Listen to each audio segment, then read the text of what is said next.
तुमरी शरण तुम्हारी आशा, तुमही सजन सोहेली।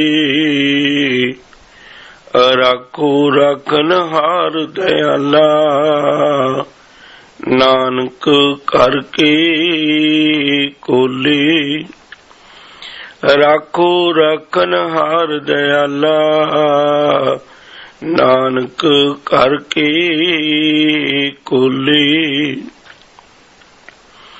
बेशुमार अथाह अगंत अतुल, ज्यों बुलावो त्यों नानक दास बोले। ज्यों बुलावो त्यों नानक दास बोले। गुरु सवालियो जी, अदब सत्कार नाल गुरु फतेह दी सांझ करिए। आखो जी वाहिगुरु जी का खालसा, वाहिगुरु जी की फतेह। ਜਿਹੜੇ काफी लंबे समय तो चल रही इतिहासक विचार नूं अज आपां इन्हां अखरां नाल शुरू करना चाहुंदे हां। इस गल विच कोई दो रामा नहीं। धन गुरु नानक साहब सच्चे पातशाह ने जिस वेड़े विच प्रकाश लिया, उस दियां परिवारक रीतां रस्मां पीढ़ी दर पीढ़ी बहुत लंबे समय तो हिंदू धर्म वालियां ही सन। पर गुरु नानक साहब जी ने जातों अपने इस कारो विहार की शुरुआत की,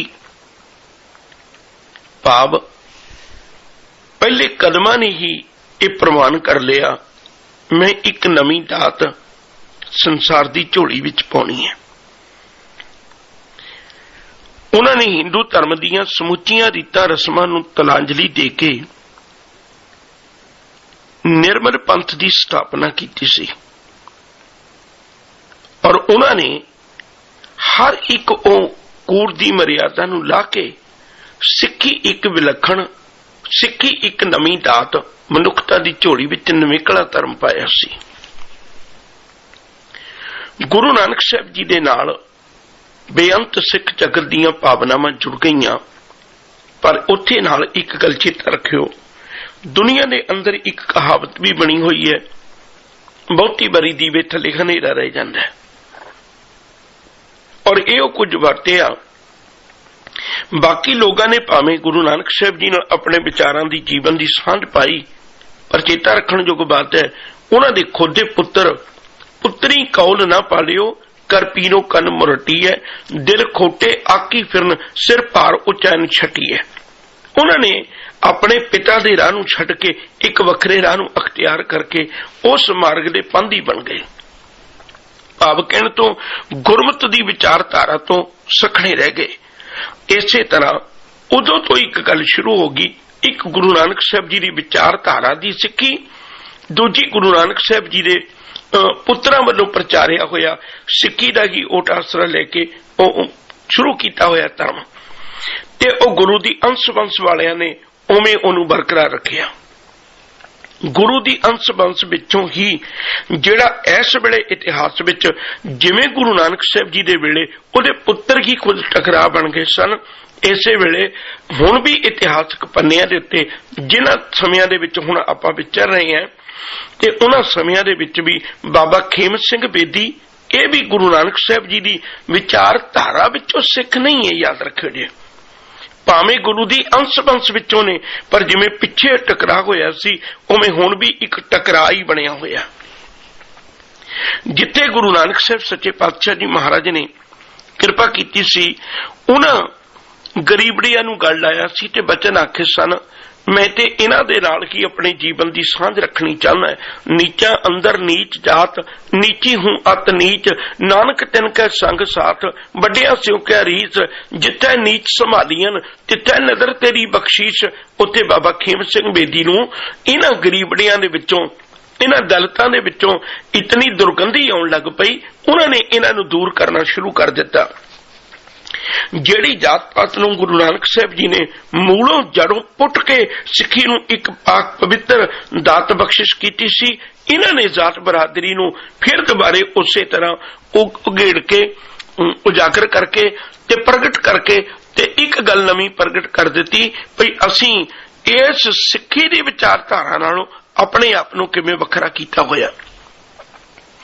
ਗੁਰੂ ਨਾਨਕ ਸਾਹਿਬ ਸੱਚੇ ਪਾਤਸ਼ਾਹ ਜੀ ਮਹਾਰਾਜ ਨੇ ਮੂਰਤੀ ਪੂਜਾ ਦਾ ਜਾਂ ਗੁਰੂ ਨਾਨਕ ਸਾਹਿਬ ਜੀ ਦੀ ਵਿਚਾਰਧਾਰਾ ਨੇ ਮੂਰਤੀ ਪੂਜਾ ਦਾ ਸਖਤ ਖੰਡਨ ਕੀਤਾ ਹੋਇਆ। ਕਬੀਰ ਸਾਹਿਬ ਦੇ ਬੋਲ ਜਾਂ ਹੋਰ ਭਗਤਾਂ ਦੇ ਬੋਲ ਜਿਹੜੇ ਸਾਨੂੰ ਇਸ ਪਾਸੇ ਪ੍ਰੇਰਿਤ ਕਰਦੇ ਨੇ ਭਈ ਅਸੀਂ ਮੂਰਤੀ ਪੂਜਾ ਦੇ ਉਪਾਸ਼ਕ ਨਹੀਂ, ਗੁਰੂ ਨਾਨਕ ਸਾਹਿਬ ਜੀ ਦੀ ਉਹਨਾਂ ਨਾਲ ਅਟੁੱਟ ਦੋਸਤੀ ਹੈ, ਉਹਨਾਂ ਨਾਲ ਅਟੁੱਟ ਪਿਆਰ ਹੈ। ਜਿਹੜੇ ਕਹਿੰਦੇ ਨੇ ਪਾਤੀ ਤੋਰੇ ਮਾਲਨੀ ਪਾਤੀ ਪਾਤੀ ਜੀਓ, ਜਿਸ ਪਾਹਨ ਕੋ ਪਾਤੀ ਤੋਰੇ ਸੋ ਪਾਹਨ ਨਿਰਜੀਓ, ਭੁੱਲੀ ਮਾਲਨੀ ਹੈ ਇਹੋ ਸਤਿਗੁਰ ਜਾਗਤਾ ਹੈ ਦਿਓ। ਤੇ ਉਹ ਲੋਕ ਜਿਹੜੇ ਮੂਰਤੀ ਪੂਜਾ ਕਰਦੇ ਸਨ ਉਹਨਾਂ ਨੂੰ ਗੁਰੂ ਨਾਨਕ ਸਾਹਿਬ ਦੀ ਵਿਚਾਰਧਾਰਾ ਨੇ ਬਿਲਕੁਲ ਨਕਾਰਿਆ ਸੀ। ਤੇ ਹੁਣ ਕੀ ਹੋਇਆ, ਇਹਨਾਂ ਬਾਬਾ ਖੀਮ ਸਿੰਘ ਜੀ ਬੇਦੀ ਅਤੇ ਨਾਲ ਇਹਨਾਂ ਦੇ ਕੁਝ ਇੱਕ ਸਾਥੀ ਹੋਰ ਸਨ ਜਿਹੜੇ ਇਸ ਅੰਮ੍ਰਿਤਸਰ ਖਾਲਸਾ ਦਰਬਾਰ ਦੇ ਅਧਿਕਾਰੀ ਸਨ ਇਉਂ ਕਹਿ ਲਈਏ, ਤੇ ਇਹਨਾਂ ਨੇ ਦਰਬਾਰ ਸਾਹਿਬ ਦੇ ਅੰਦਰ ਮੂਰਤੀ ਪੂਜਾ ਦਾ ਪੂਰਨ ਤੌਰ ਤੇ ਪ੍ਰਭਾਵ ਬਣਾਇਆ ਹੋਇਆ ਸੀ। ਦਰਬਾਰ ਸਾਹਿਬ ਦੀਆਂ ਪ੍ਰਕਰਮਾਂ ਦੇ ਵਿੱਚ ਪਿੱਛੇ ਵੀ ਦਾਸ ਜ਼ਿਕਰ ਕਰ ਚੁੱਕਾ ਹੋਇਆ ਵਾਰ-ਵਾਰ।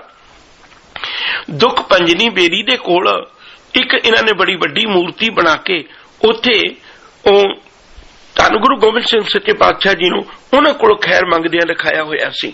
ਉੱਥੇ ਗੁਰੂ ਗੋਬਿੰਦ ਸਿੰਘ ਜੀ ਦਾ ਬੁੱਤ ਵੀ ਲਾਇਆ ਸੀ ਔਰ ਪ੍ਰਗਟ ਕੀਤਾ ਹੋਇਆ ਸੀ ਇਹ ਦੁੱਖ ਪੰਜਨੀ ਬੇਰੀ ਇੱਥੇ ਦੇਵੀ ਦਾ ਪ੍ਰਭਾਵ ਹੈ।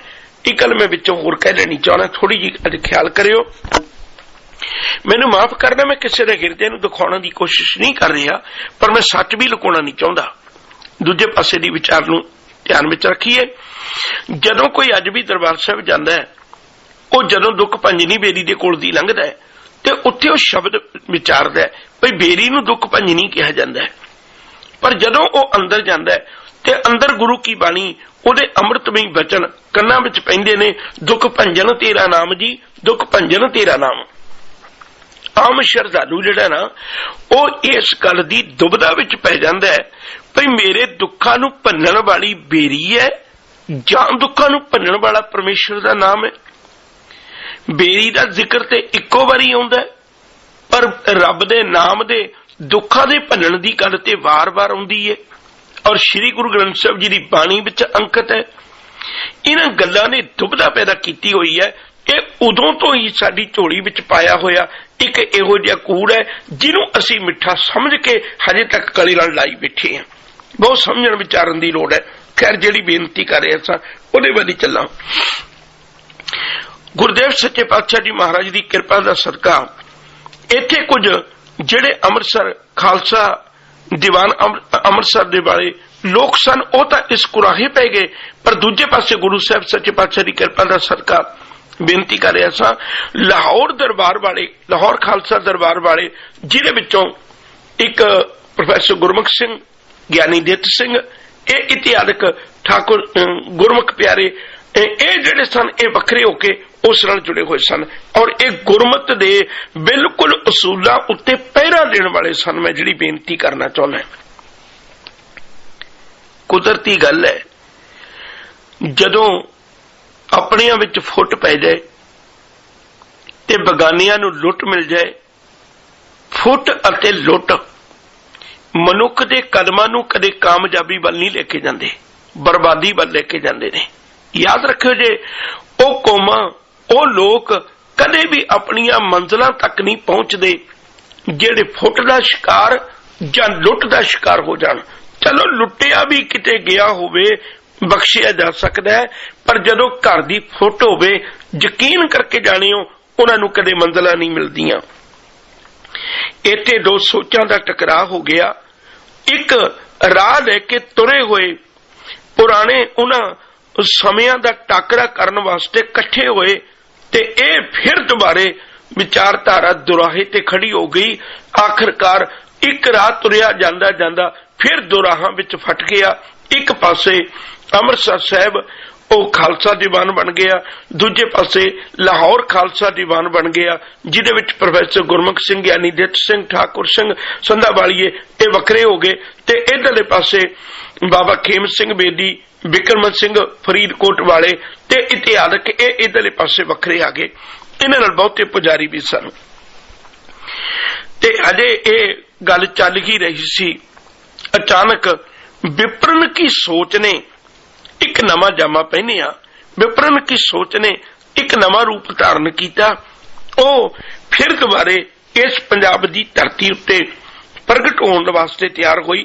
ਇਹਦੀ ਸ਼ੁਰੂਆਤ ਕੀਤੀ ਸੀ ਕਿਸੇ ਵੇਲੇ ਸਵਾਮੀ ਦਇਆਨੰਦ ਨੇ। ਸਵਾਮੀ ਦਇਆਨੰਦ 1824 ਨੂੰ ਮੁੰਬਈ ਕਾਠੀਆਵਾੜ ਦੇ ਇਲਾਕੇ ਵਿੱਚ ਸ਼ਿਵ ਬ੍ਰਹਮਣ ਦੇ ਘਰ ਪੈਦਾ ਹੋਏ ਸਨ। ਯਾਦ ਰੱਖਿਓ ਜੇ, ਇਹਨਾਂ ਨੇ ਆਪਣੀ ਜ਼ਿੰਦਗੀ ਦੇ ਕਰੀਬ 1883 ਤੱਕ 59 ਕੁ ਸਾਲ ਗੁਜ਼ਾਰੇ ਨੇ, ਪਰ ਇਹਨਾਂ ਨੇ ਸਿੱਖੀ ਦਾ ਬੜਾ ਵੱਡਾ ਨੁਕਸਾਨ ਕੀਤਾ ਸੀ। ਖੈਰ, ਇਹਨਾਂ ਦੀ 21 ਸਾਲ ਆਪਣੇ ਘਰ ਵਿੱਚ ਰਹਿੰਦਿਆਂ ਗੁਜ਼ਾਰੇ। ਉਹਨਾਂ ਦਿਨਾਂ ਵਿੱਚ ਹੀ ਕਹਿੰਦੇ ਨੇ ਇੱਕ ਦਿਨ ਅਚਾਨਕ ਇਹ ਬਟਾਲੇ ਦੇ ਉੱਤੇ ਸ਼ਿਵਰਾਤਰੀ ਦੇਖਣ ਗਏ, ਕਿਉਂਕਿ ਇਸ ਪਾਸੇ ਬਟਾਲੇ ਦੀ ਧਰਤੀ ਦੇ ਉੱਤੇ ਸ਼ਿਵਰਾਤਰੀ ਬੜੇ ਉੱਘੇ ਢੰਗ ਨਾਲ ਮਨਾਈ ਜਾਂਦੀ ਸੀ। ਜਿਣ ਮੇਲਾ ਸ਼ਿਵਰਾਤ ਦਾ, ਸੁਣ ਮੇਲਾ ਸ਼ਿਵਰਾਤ ਦਾ, ਬਾਬਾ ਅਜਰ ਬਟਾਲੇ ਆਈ, ਭਾਈ ਗੁਰਦਾਸ ਜੀ ਵੀ ਜ਼ਿਕਰ ਕਰਦੇ ਨੇ। ਉਦੋਂ ਤੋਂ ਮੇਲਾ ਬੜਾ ਉੱਘੇ ਢੰਗ ਨਾਲ ਮਨਾਇਆ ਜਾਂਦਾ ਸੀ। ਇੱਥੇ ਇਹ ਸਵਾਮੀ ਦਇਆਨੰਦ ਨੇ ਇੱਕ ਘਟਨਾ ਵੇਖੀ। ਅਚਾਨਕ ਇਹਨਾਂ ਵੇਖਿਆ ਵੀ ਇੱਕ ਚੂਹਾ ਉੱਥੋਂ ਕੁਝ ਮਠਿਆਈ ਦੇ ਭੋਰੇ ਚੁੱਕਦਾ ਹੈ ਤੇ ਮੂਰਤੀਆਂ ਦੇ ਉੱਤੋਂ ਦੀ ਘੁੰਮ ਕੇ ਆ ਕੇ ਫਿਰ ਦਬਾ ਕੇ ਕੁਝ ਖਿਲਾਰ ਕੇ ਕੁਝ ਖਾ ਕੇ ਫਿਰ ਦੁਬਾਰੇ ਆ ਕੇ ਚੁੱਕਦਾ ਹੈ। ਇਸ ਗੱਲ ਨੇ ਸਵਾਮੀ ਦਇਆਨੰਦ ਦੇ ਮਨ ਵਿੱਚ ਇੱਕ ਗੱਲ ਭਰ ਦਿੱਤੀ, ਭਈ ਜਿਹੜੀ ਮੂਰਤੀ ਪੂਜਾ ਹੈ ਉਹ ਸਾਨੂੰ ਕਦੇ ਕਿਨਾਰਿਆਂ ਤੇ ਨਹੀਂ ਲਾ ਸਕਦੀ। ਇਸ ਗੱਲ ਨੇ, ਇਸ ਵਿਚਾਰ ਨੇ ਹਿਰਦੇ ਵਿੱਚ ਇਤਨੀ ਤਰਥੱਲੀ ਮਚਾਈ। ਆਖਿਰਕਾਰ ਵਿਚਾਰ ਬਣਾਈ, ਜੇ ਮੈਂ ਆਪਣੀ ਕੌਮ ਦਾ ਕੋਈ ਮੂੰਹ ਮੱਥਾ ਸਵਾਰਨਾ ਚਾਹੁੰਦਾ ਤਾਂ ਮੈਨੂੰ ਮੂਰਤੀ ਪੂਜਾ ਤੋਂ ਵੱਖਰੇ ਹੋ ਕੇ ਆਪਣੇ ਇਹਨਾਂ ਵੇਦ ਗ੍ਰੰਥਾਂ ਦੀ ਗੱਲ ਨੂੰ ਵੀ ਦੱਸਣਾ ਚਾਹੀਦਾ ਹੈ। ਹਾਲਾਂਕਿ ਤੁਸੀਂ ਦੇਖੋ, ਮੈਂ ਇੱਕ ਵਾਰੀ ਫਿਰ ਬੇਨਤੀ ਕਰਾਂ, ਜਿਨ੍ਹਾਂ ਦੀ ਵਿਚਾਰਧਾਰਾ ਮੂਰਤੀ ਪੂਜਾ ਨੂੰ ਖੰਡਨ ਕਰਦੀ ਹੈ, ਉਹ ਲਿਆ ਕੇ ਮੂਰਤੀਆਂ ਦਰਬਾਰ ਸਾਹਿਬ ਦੇ ਵਿੱਚ ਰੱਖ ਰਹੇ ਨੇ। ਗੁਰੂ ਦੇ ਸਿੱਖੀ ਦੇ ਨੁਮਾਇੰਦੇ, ਸਿੱਖੀ ਦੀਆਂ ਪੁਸ਼ਾਕਾਂ ਪਹਿਨਣ ਵਾਲੇ, ਦੂਜੇ ਪਾਸੇ ਜਿਨ੍ਹਾਂ ਦਾ ਕਰਮ ਧਰਮ ਹੀ ਮੂਰਤੀ ਪੂਜਾ ਦੇ ਦੁਆਲੇ ਘੁੰਮਦਾ ਸੀ, ਉਹ ਸੋਚ ਵਿਚਾਰ ਬਣਾ ਰਹੇ ਨੇ ਵੀ ਮੂਰਤੀ ਪੂਜਾ ਵਿੱਚੋਂ ਸਾਨੂੰ ਹਿੰਦੂ ਧਰਮ ਨੂੰ ਕੱਢਣਾ ਚਾਹੀਦਾ। ਕਿਤਨਾ ਵੱਡਾ ਇੱਕ ਦੂਜੇ ਧਰਮ ਦੇ ਪ੍ਰਤੀ ਦੇਖੋ ਸੋਚ ਦੀ ਵਿਚਾਰ ਦੀ ਗੱਲ ਹੈ। ਉਹ ਲੋਕ ਕਿੰਨੀ ਸਿਆਣਪ ਨਾਲ ਗੱਲ ਕਰ ਰਹੇ ਨੇ, ਪਰ ਅਸੀਂ ਜਿਨ੍ਹਾਂ ਨੂੰ ਗੁਰੂ ਸਾਹਿਬ ਨੇ ਦਾਤ ਬਖਸ਼ਿਸ਼ ਕੀਤੀ ਸੀ, ਅਸੀਂ ਖੁਦ ਆਪ ਉਜਾੜੇ ਦਾ ਕਾਰਨ ਬਣੇ ਹੋਏ ਹਾਂ। ਦੋ ਗੱਲਾਂ ਦਾ ਖਿਆਲ ਕਰਿਓ। ਫਿਰ ਦੁਬਾਰੇ ਬੇਨਤੀ ਕਰਾਂ, ਸਵਾਮੀ ਦਇਆਨੰਦ ਨੇ ਇਹ ਵਿਚਾਰ ਵਿਚਾਰੀ ਵੀ ਮੈਨੂੰ ਤਾਂ ਇਹਨਾਂ ਵੇਦ ਗ੍ਰੰਥਾਂ ਦੇ ਸੱਚ ਨੂੰ ਮਨੁੱਖਤਾ ਦੀ ਝੋਲੀ ਵਿੱਚ ਪਾਉਣਾ ਚਾਹੀਦਾ, ਲੋਕਾਂ ਦੀ ਝੋਲੀ ਵਿੱਚ ਪਾਉਣਾ ਚਾਹੀਦਾ। ਉਹਨਾਂ ਨੇ ਉਸ ਵੇਲੇ ਉਪਰਾਲਾ ਕੀਤਾ। 21 ਸਾਲਾਂ ਦੀ ਉਮਰ ਵਿੱਚ ਘਰ-ਬਾਰ ਨੂੰ ਛੱਡ ਦਿੱਤਾ। 18 ਸਾਲ ਸਖਤ ਵਿਦਿਆ ਦਾ ਤਪ ਕੀਤਾ, ਬਹੁਤ ਜ਼ਿਆਦਾ ਆਪਣੇ ਵੱਲੋਂ ਕੋਸ਼ਿਸ਼ ਕੀਤੀ, ਪੜ੍ਹ ਕੇ ਲਿਖ ਕੇ ਵਿਚਾਰ ਕੇ ਚੰਗਾ ਵੇਦਾਂ ਦਾ ਢੰਗ ਸਿੱਖ ਕੇ ਉਹਨਾਂ ਨੇ ਚੰਗੀ ਵਿਦਿਆ ਹਾਸਲ ਕਰਕੇ ਬਹੁਤ ਲੰਮਾ ਸਮਾਂ ਆਖਰ ਇੱਕ ਇਹੋ ਜਿਹਾ ਕਰਮ ਬਣਾਇਆ। ਫਿਰ ਉਹਨਾਂ ਨੇ ਆਖਰੀ ਜਿਹੜੇ 20 ਸਾਲ ਸਨ ਉਹ ਪ੍ਰਚਾਰ ਤੇ ਲਾਏ, ਪਰ ਪ੍ਰਚਾਰ ਨੂੰ ਇੱਕ ਵੱਖਰੇ ਢੰਗ ਦੇ ਨਾਲ ਪੈਦਾ ਕੀਤਾ। ਉਹਨਾਂ ਨੇ 3 ਪ੍ਰਮੁੱਖ ਗੱਲਾਂ ਸਨ, 4 ਕੁ ਪ੍ਰਮੁੱਖ ਗੱਲਾਂ ਸਨ। ਮੈਂ ਫਿਰ ਬੇਨਤੀ ਕਰਾਂ, ਪਹਿਲੀ ਗੱਲ ਤੇ ਇਹ ਸੀ ਭਈ ਇਹਦੀ ਕਥਨੀ ਬੜੀ ਜਾਦੂਮਈ ਸੀ। ਇਹਦੀ ਕਥਨੀ ਵਿੱਚ ਬੜਾ ਜਾਦੂ ਸੀ, ਇਹਦੀ ਕਥਨੀ ਵਿੱਚ ਬਹੁਤ ਜ਼ਿਆਦਾ ਤਾਕਤ ਸੀ, ਬੁਲਾਰਾ ਬਹੁਤ ਚੰਗਾ ਸੀ, ਇਸ ਗੱਲ 'ਚ ਕੋਈ ਦੋਰਾਮਾ ਨਹੀਂ। ਕਿਸੇ ਗੱਲ ਨੂੰ ਇਸ ਢੰਗ ਨਾਲ ਪ੍ਰਚਾਰਨਾ, ਕਿਸੇ ਢੰਗ ਨੂੰ ਇਸ ਗੱਲ ਨਾਲ ਪਰੋਸਣਾ, ਹਰ ਆਏ ਹੋਏ ਬੰਦੇ ਨੂੰ ਪ੍ਰਭਾਵਿਤ ਕਰ ਲੈਣਾ, ਇਹ ਕਥਨੀ ਦਾ ਕਮਾਲ ਹੁੰਦਾ ਹੈ। ਇਹ ਕਥਨੀ ਦਾ ਜਾਦੂ ਸੀ ਇਹਦੇ ਕੋਲ। ਦੂਜੀ ਗੱਲ ਇਹ ਸੀ, ਇਹਨੇ ਵੇਦ ਦਾ ਅਰਥ ਕੀਤਾ ਗਿਆਨ। ਇਸ ਗੱਲ 'ਚ ਕੋਈ ਸ਼ੱਕ ਵੀ ਨਹੀਂ, ਵੇਦ ਦਾ ਅਰਥ ਹੈ ਤੇ ਗਿਆਨ ਹੀ ਹੈ, ਪਰ ਇਹਨੇ ਉਸ ਨੂੰ ਨਵਾਂ ਢੰਗ ਦਿੱਤਾ ਭਈ ਜੋ ਕੁਝ ਵੀ ਵੇਦਾਂ ਦੇ ਵਿੱਚ ਦੱਸਿਆ ਹੋਇਆ ਉਹ ਅਸਲ ਵਿੱਚ ਅਟੱਲ ਸੱਚਾਈ ਹੈ ਤੇ ਮੂਰਤੀ ਪੂਜਾ ਦੀ ਗੱਲ ਨਹੀਂ ਹੈ। ਉਹਨੇ ਵੇਦਾਂ ਦੇ ਵਿੱਚ ਇੰਨਾ ਕੁ ਵਿਗਿਆਨਕ ਢੰਗ ਨਾਲ ਉਹਦੀ ਵਿਆਖਿਆ ਕੀਤੀ, ਲੋਕਾਂ ਨੂੰ ਦੱਸਿਆ। ਜਦੋਂ ਗੋਰਿਆਂ ਨੇ ਇਧਰਲੇ ਪਾਸੇ ਤਰੱਕੀ ਦੀ ਵੀ ਗੱਲ ਸ਼ੁਰੂ ਕੀਤੀ ਹੋਈ ਸੀ ਤੇ ਇਹਨੇ ਗੱਲ ਦੱਸੀ ਭਈ ਜਿਹੜੇ ਰੇਲਾਂ ਦੇ ਇੰਜਣ ਚੱਲਦੇ ਨੇ, ਜਿਹੜੀਆਂ ਬੇੜੀਆਂ ਚੱਲਦੀਆਂ ਨੇ, ਇਹ ਇਤਿਹਾਸਕ ਦਾ ਸਭ ਕੁਝ ਦਾ ਜ਼ਿਕਰ ਹੈ ਜਿਹੜਾ ਵਿਗਿਆਨਕ ਢੰਗ ਨਾਲ ਵੇਦਾਂ ਦੀ ਕੁੱਖ ਵਿੱਚ ਪਿਆ ਤੇ ਇਹਨੇ ਇਸ ਢੰਗ ਦੇ ਨਾਲ ਉਹਦਾ ਪ੍ਰਚਾਰ ਕੀਤਾ। ਲੋਕਾਂ ਦਾ ਮਨ ਬੜਾ ਪ੍ਰਭਾਵਿਤ ਹੋਇਆ ਭਈ ਵੇਦ ਅਸਲ ਵਿੱਚ ਹਿੰਦੂ ਧਰਮ ਦੇ ਨਹੀਂ, ਵੇਦ ਅਸਲ ਵਿੱਚ ਇੱਕ ਸੱਚਾਈ ਦਾ ਨਾਂ ਹੈ। ਇਹਨੇ ਇਸ ਢੰਗ ਨਾਲ ਪ੍ਰਗਟ ਕੀਤਾ ਸੀ। ਦੂਜੀ ਗੱਲ, ਇਹਨੇ ਮੂਰਤੀ ਪੂਜਾ ਦਾ ਖੰਡਨ ਕੀਤਾ। ਤੀਜੀ ਗੱਲ, ਹਾਲਾਂਕਿ ਹਿੰਦੂ ਧਰਮ ਦੇ ਵਿੱਚ ਜਾਤ ਬਰਾਦਰੀ ਦਾ ਬੜਾ ਵੱਡਾ ਕਰਮ ਹੈ, ਪਰ ਇਹਨੇ ਕੋਸ਼ਿਸ਼ ਕੀਤੀ ਸੀ ਜਾਤ ਬਰਾਦਰੀ ਦੀ ਗੱਲ ਨੂੰ ਦੂਰ ਕਰਕੇ ਉਹਦਾ ਖੰਡਨ ਕੀਤਾ। ਤੇ ਇਹ ਚਾਰ ਕੁ ਚੀਜ਼ਾਂ ਰਲ ਕੇ ਇਹਨਾਂ ਕੋ ਅੱਗੇ ਪ੍ਰਭਾਵ ਪਿਆ। ਆਮ ਲੋਕੀ ਸਨ ਜਿਹੜੇ ਉਹ ਇਧਰਲੇ ਪਾਸੇ ਆ ਗਏ। ਤੇ ਇੱਥੋਂ ਤੱਕ ਮੈਂ ਬੇਨਤੀ ਕਰਾਂ, ਬਹੁਤ ਪੜ੍ਹੇ ਲਿਖੇ ਪ੍ਰੋਫੈਸਰ, ਬਹੁਤ ਪੜ੍ਹੇ ਲਿਖੇ ਦਾਨੇ ਲੋਕ, ਸਿੱਖੀ ਦੇ ਵਿਹੜੇ ਵਿੱਚੋਂ ਵੀ ਬਹੁਤਾਤ ਲੋਕ ਇਹਦੀ ਗੱਲ ਨਾਲ ਪ੍ਰਭਾਵਿਤ ਹੋ ਗਏ। ਇਹਨੇ 1875 ਦੇ ਵਿੱਚ ਮੁੰਬਈ ਦੇ ਵਿੱਚ ਹੀ ਇਹਨੇ ਆਰੀਆ ਸਮਾਜ ਦੀ ਨੀਂਹ ਰੱਖੀ। ਕੁਝ ਸਮਾਂ ਵਿਚਰਿਆ। 1877 ਦੇ ਵਿੱਚ ਇਹ ਵਾਪਸ ਪੰਜਾਬ ਦੀ ਧਰਤੀ ਉੱਤੇ ਆ ਗਿਆ ਤੇ ਪੰਜਾਬ ਦੀ ਧਰਤੀ ਉੱਤੇ ਆ ਕੇ ਇਹਨੇ ਕੁਝ ਇੱਕ ਗੱਲਾਂ ਕਰਦਿਆਂ ਕਰਦਿਆਂ ਆਖਰਕਾਰ ਇਹਨਾਂ ਕੋ ਵੱਲ ਗਿਆ। ਇਹਨੇ ਇੰਨੀ ਕੁ ਗੱਲ ਕਹਿ ਮਾਰੀ, ਇੰਨੀਆਂ ਕੁ ਗੱਲਾਂ ਕਰਨ ਲੱਗ ਪਿਆ ਆਪਣੀ ਵਿਦਿਆ ਦੇ ਉੱਤੇ ਮਾਣ ਕਰਕੇ, ਕਿਉਂਕਿ ਸਤਿਗੁਰੂ ਦੇ ਅੰਮ੍ਰਿਤ ਬਚਨ ਵੀ ਨੇ, ਪੜਿਆ ਮੂਰਖ ਆਖੀਏ ਜਿਤ ਲੱਭ ਲੋਭ ਅਹੰਕਾਰ। ਜਦੋਂ ਹਿਰਦੇ ਵਿੱਚ ਲੱਭ ਲੋਭ ਅਹੰਕਾਰ ਪੈਦਾ ਹੋ ਜਾਣਾ, ਉਦੋਂ ਕਿੰਨੀ ਵੀ ਵਿਦਿਆ ਹੋਵੇ, ਯਾਦ ਰੱਖੋ ਜੇ ਮਨੁੱਖ ਦੇ ਜੀਵਨ ਅੰਦਰ ਉਹ ਨੇਤਰਾਂ ਦੇ ਉੱਤੇ ਐਸੀ ਅਗਿਆਨਤਾ ਦਾ ਪਰਦਾ ਪਾ ਦਿੰਦੀ ਹੈ, ਪੜ੍ਹਿਆ ਲਿਖਿਆ ਹੋ ਕੇ ਵੀ ਅੰਨਾ ਮਨੁੱਖ ਬਣ ਜਾਂਦਾ ਹੈ। ਜਾਂ ਗੁਰੂ ਕੀ ਬਾਣੀ ਦੇ ਬੜੇ ਪਿਆਰੇ ਬਚਨ ਨੇ, ਸੋ ਪੜਿਆ ਸੋ ਪੰਡਤ ਬੀਨਾ, ਜਿਨੀ ਕਮਾਣਾ ਨਾਉ, ਪਹਿਲੋਂ ਦੇ ਜੜ ਅੰਦਰ ਜੰਮੇ ਤਾਂ ਉੱਪਰ ਹੋਵੇ ਛਾਂ। ਪਹਿਲਾਂ ਗੱਲ ਤੇ ਅੰਦਰ ਦਾ ਪ੍ਰਭਾਵ ਹੋਵੇ, ਪਰ ਜੇ ਅੰਦਰ ਕੀ ਅਗਿਆਨਤਾ, ਗਿਆਨੀ ਵੀ ਬਹੁਤ ਵਾਰੀ ਅਗਿਆਨੀ ਹੁੰਦੇ ਨੇ। ਇੱਕ ਬੁੱਲੇ ਸ਼ਾਹ ਦਾ ਬਚਨ ਮੈਨੂੰ ਚੇਤੇ ਆ ਗਿਆ, ਉਹ ਬੜਾ ਪਿਆਰਾ ਹੈ। ਉਹ ਕਹਿੰਦੇ ਨੇ, ਮੁੱਲਾ ਅਤੇ ਮਸਾਲਤੀ ਦੋਨਾਂ ਇੱਕੋ ਚਿੱਤ, ਲੋਕਾਂ ਕਰਦੇ ਚਾਨਣਾ ਆਪ ਹਨੇਰੇ ਵਿੱਚ। ਕਈ ਵਾਰੀ ਦੁਨੀਆ ਨੂੰ ਚਿਰਾਗ ਜਗਾ ਕੇ ਸੱਚ ਦਾ ਮਾਰਗ ਦਿਖਾਉਣ ਵਾਲੇ ਆਪ ਹੀ ਖੁਦ ਇਤਨੇ ਹਨੇਰੇ ਵਿੱਚ ਹੁੰਦੇ ਨੇ, ਸੱਚ ਨੂੰ ਸਮਝ ਨਹੀਂ ਸਕਦੇ। ਇਸੇ ਤਰ੍ਹਾਂ ਇੱਕ ਹੰਕਾਰ ਦਾ ਅਜਿਹਾ ਪਰਦਾ ਪਿਆ, ਇਹ ਸਵਾਮੀ ਦਇਆਨੰਦ ਵੀ ਕੁਰਾਹੇ ਪੈ ਗਿਆ। ਇਹਨੇ ਆਪਣੀ ਇਸ ਗੱਲ ਨੂੰ ਛੱਡ ਕੇ ਇੱਥੋਂ ਤੱਕ ਗੁਰੂ ਨਾਨਕ ਸਾਹਿਬ ਜੀ ਦੇ ਬਾਰੇ ਵਿੱਚ ਅਤੇ ਗੁਰੂ ਕੀ ਘਰ ਦੀ ਵਿਚਾਰਧਾਰਾ ਦੇ ਉੱਤੇ ਸਖਤ ਠੋਕਰ ਮਾਰਨੀ ਸ਼ੁਰੂ ਕਰ ਦਿੱਤੀ। ਕਿਸੇ ਵੇਲੇ ਡਾਕਟਰ ਗੰਡਾ ਸਿੰਘ ਨੇ ਇੱਕ ਬੜਾ ਪਿਆਰਾ ਜ਼ਿਕਰ ਕੀਤਾ ਸੀ, history of the Khalsa college. ਉਹਦੇ ਵਿੱਚ ਉਹਨਾਂ ਜ਼ਿਕਰ ਕੀਤਾ, ਕਹਿਣ ਲੱਗੇ ਇਹਨਾਂ ਨੇ ਇੱਕ ਆਪਣੇ ਵੱਲੋਂ ਇੱਕ ਦੋਹਰਾ ਜਿਹਾ ਬਣਾ ਕੇ ਜਾਂ ਆਪਣੇ ਵੱਲੋਂ ਕਾਵਿ ਰੂਪ ਦੇ ਵਿੱਚ ਲਿਖਿਆ। ਇੱਕ ਗੱਲ ਕਈ ਬੜੀ ਇਹਨਾਂ ਨੇ ਪ੍ਰਚਲਿਤ ਕੀਤੀ, ਨਾਨਕ ਸ਼ਾਹ ਫਕੀਰ ਨੇ ਨया ਚਲਾਇਆ ਪੰਥ, ਇਧਰ ਉਧਰ ਸੇ ਜੋੜ ਕੇ ਲਿਖ ਮਾਰਿਆ ਇੱਕ ਗ੍ਰੰਥ। ਕਹਿ ਲਗੇ ਪਹਿਲੋਂ ਚੇਲੇ ਕਰ ਲੈ, ਪਿੱਛੋਂ ਬਦਲਾ ਭੇਸ, ਸਿਰ ਪਰ ਸਾਫਾ ਬੰਧ ਕੇ ਰੱਖ ਲੀਨੋ ਸਭ ਕੇਸ। ਕਹਿਣ ਲੱਗੇ ਅਸਲ ਵਿੱਚ ਤਾਂ ਹਿੰਦੂ ਸਨ, ਇਹਨਾਂ ਨੇ ਇਧਰ ਉਧਰ ਤੇ ਜੋੜ ਕੇ ਚੰਦ ਕੁ ਗੱਲਾਂ ਇੱਕ ਗ੍ਰੰਥ ਬਣਾ ਲਿਆ। ਅਸਲ ਵਿੱਚ ਗੁਰੂ ਨਾਨਕ ਸਾਹਿਬ ਜੀ ਦੇ ਬਾਰੇ ਵਿੱਚ ਇਹਨੇ ਬੜੀ ਘਟੀਆ ਸ਼ਬਦਾਵਲੀ ਵੀ ਵਰਤੀ ਹੋਈ ਹੈ, ਕਿਉਂਕਿ ਸੰਸਕ੍ਰਿਤੀ ਦਾ ਇਹ ਚੰਗਾ ਮਾਹਰ ਸੀ, ਪਰ ਇਹਨੇ ਉਹ ਚੰਗੀ ਗੱਲ ਸਮਝੀ ਨਹੀਂ। ਆਖਿਰਕਾਰ ਇੱਥੋਂ ਤੱਕ ਕਹਿ ਦਿੱਤਾ ਵੀ ਗੁਰੂ ਨਾਨਕ ਸਾਹਿਬ ਸੱਚੇ ਪਾਤਸ਼ਾਹ ਜੀ ਮਹਾਰਾਜ ਬਾਰੇ ਮੇਰੀ ਜ਼ੁਬਾਨ ਸਾਥ ਨਹੀਂ ਦਿੰਦੀ ਮੈਂ ਗੱਲ ਕਰਾਂ, ਹਕੀਕਤ ਤੇ ਕਹਿਣੀ ਪਵੇਗੀ। ਇਹਨੇ ਕਹਿ ਦਿੱਤਾ ਸੀ ਵੀ ਉਹ ਅਨਪੜ੍ਹ ਸਨ। ਅਸਲ ਵਿੱਚ ਅੰਦਰੋਂ ਇਹਨੂੰ ਗੁਰਮੁਖੀ ਦੇ ਨਾਲ ਬੜੀ ਨਫ਼ਰਤ ਸੀ, ਕਿਉਂਕਿ ਧੰਨ ਗੁਰੂ ਗ੍ਰੰਥ ਸਾਹਿਬ ਜੀ ਦੀ ਸਮੁੱਚੀ ਬਾਣੀ ਜਿਹੜੀ ਹੈ ਉਹ ਗੁਰਮੁਖੀ ਦੇ ਵਿੱਚ ਹੈ। ਇਹ ਚਾਹੁੰਦਾ ਸੀ ਇਸ ਗੱਲ ਨੂੰ ਵੀ ਮੈਂ ਇਹਨੂੰ ਕੱਢ ਦਿਆਂ। ਇਹਨੇ ਹਿੰਦੀ ਵਾਲੇ ਪਾਸੇ ਬੜੀ ਪ੍ਰੇਰਨਾ ਦਿੱਤੀ। ਕਰ ਅੱਗੇ ਜਾ ਕੇ ਗੱਲ ਕਰਾਂਗੇ ਆਪਾਂ, ਜਿਹੜੀ ਬੇਨਤੀ ਕਰਨਾ ਚਾਹੁੰਦਾ, ਇਹਨੇ ਕੁਝ ਇੱਕ ਇਹੋ ਜਿਹੀਆਂ ਗੰਦੀਆਂ ਤੋਂ ਗੰਦੀਆਂ ਵਿਚਾਰਾਂ ਦੁਨੀਆ ਵਿੱਚ ਪ੍ਰਗਟ ਕਰਨੀਆਂ ਸ਼ੁਰੂ ਕਰ ਦਿੱਤੀਆਂ। ਇੱਥੋਂ ਤੱਕ ਇਹਨੇ ਇੱਕ ਸਤਿਆਰਥ ਪ੍ਰਕਾਸ਼ ਇਹਨੇ ਇੱਕ ਲਿਖਤ ਸ਼ੁਰੂ ਕੀਤੀ ਸੀ 1874 ਦੇ ਵਿੱਚ। ਉਹਦੇ ਵਿੱਚ ਇਹਨੇ ਇੱਕ ਗੱਲ ਲਿਖ ਦਿੱਤੀ, ਗੁਰੂ ਨਾਨਕ ਸਾਹਿਬ ਜੀ ਦੇ ਬਾਰੇ ਵਿੱਚ ਬੜੀਆਂ ਗਲਤ ਗੱਲਾਂ ਲਿਖੀਆਂ। ਕਹਿਣ ਤੋਂ ਮੁਰਾਦ ਮੈਂ ਗੱਲ ਜਿਹੜੀ ਕਰਦੀ ਹਾਂ, ਆਖਿਰਕਾਰ 1877 ਦੇ ਵਿੱਚ ਇਹ ਪੰਜਾਬ ਦੀ ਧਰਤੀ ਤੇ ਆਇਆ ਔਰ ਇਹਦੀ ਕਥਨੀ ਨੇ ਵੇਦਾਂ ਦੇ ਨਵੇਂ ਤਰੀਕੇ ਦੀ ਵਿਆਖਿਆ ਨੇ ਲੋਕਾਂ ਨੂੰ ਬੜਾ ਪ੍ਰਭਾਵਿਤ ਕੀਤਾ। ਇੱਧਰਲੇ ਪਾਸੇ ਤੁਰ ਪਏ। ਜਦੋਂ ਵੀ ਕਿਤੇ ਲੋੜ ਪਈ ਨਾ, ਯਾਦ ਰੱਖਿਓ ਜੇ, ਉਦੋਂ ਵੀ ਸਤਿਗੁਰੂ ਸੱਚੇ ਪਾਤਸ਼ਾਹ ਦਾ ਘਰ ਵੀ ਏਡੀ ਮਹਾਨ ਵਿਲੱਖਣਤਾ ਦਾ ਧਾਰਨੀ ਹੈ। ਜੇ ਕਿਸੇ ਵੇਲੇ ਆਨੰਦਗੜ੍ਹ ਕਿਲੇ ਨੂੰ ਜ਼ਾਲਮਾਂ ਨੇ ਸੋਚਿਆ ਸੀ ਅਸੀਂ ਮਸਤ ਹਾਥੀ ਭੇਜ ਕੇ ਤੇ ਇੱਕ ਕਿਲੇ ਨੂੰ ਬਰਬਾਦ ਕਰ ਦਿਆਂਗੇ। ਉਦੋਂ ਭਾਈ ਬਚਿੱਤਰ ਸਿੰਘ ਵਰਗਿਆਂ ਨੇ ਨਾਗਣੀ ਪਕੜ ਕੇ ਇਹਨਾਂ ਪਾਪੀਆਂ ਨੂੰ ਥੰਮ ਦਿੱਤਾ ਸੀ, ਉਹਨਾਂ ਮਸਤ ਹਾਥੀਆਂ ਨੂੰ ਮੋੜ ਦਿੱਤਾ ਸੀ। ਇਹ ਗੁਰੂ ਘਰ ਦੀ ਵਿਚਾਰਧਾਰਾ। ਪਿਆਰਿਓ, ਇੱਕ ਗੱਲ ਚੇਤਾ ਰੱਖਿਓ, ਜਦੋਂ ਕੋਈ ਇਸ ਤਰ੍ਹਾਂ ਜ਼ੁਬਾਨ ਦਾ ਜਾਦੂਗਰ ਬਣ ਕੇ ਪੰਜਾਬ ਦੀ ਧਰਤੀ ਤੇ ਆਇਆ ਤੇ ਲੋਕਾਂ ਨੂੰ ਬੇਅੰਤ ਆਪਣੇ ਨਾਲ ਜੋੜਨ ਲੱਗ ਪਿਆ।